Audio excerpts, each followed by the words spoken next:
Pour le total, on joue le même jeu, mais il faut se rappeler que la formule, la variance d'échantillonnage pour le total, et donc la formule pour la marge d'erreur sur le total est différente. Il y a un terme supplémentaire de n au carré ici, une majuscule au carré. Alors, lorsqu'on fait nos simplifications, puis on se débarrasse des racines, à la place d'avoir b au carré sur 4, on se retrouve avec b au carré sur 4n au carré, pour le total seulement. C'est pour ça qu'on prend la peine ici de dénoter notre valeur d taux, parce que c'est pour le total. Quand c'est pour la moyenne, il n'y a pas de n au carré. Mais ici, il y en a une. Et on simplifie en isolant n de la même façon. La forme finit par être la même. La forme de l'équation qui relie la taille de l'échantillon n, la population, la taille de la population, la variance, puis le terme d qui correspond à la marge d'erreur.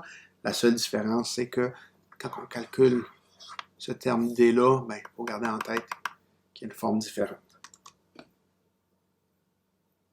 Encore une fois, on ne connaît pas nécessairement sigma au carré, on se retrouve avec les mêmes problèmes.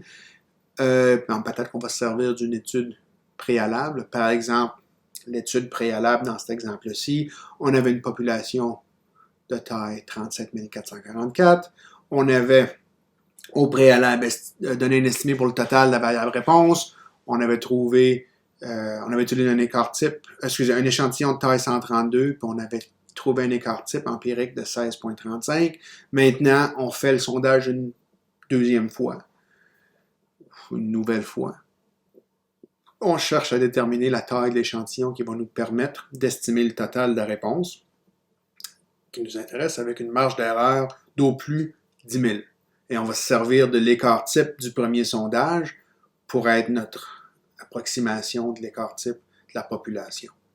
Fait que là, on doit calculer le terme D correspondant.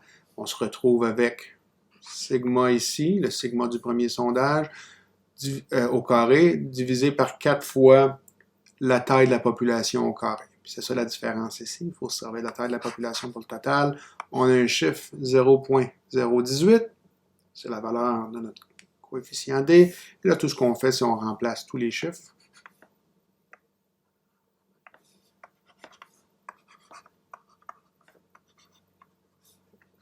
Parce que c'est supposé être. Ça nous donne 10 706.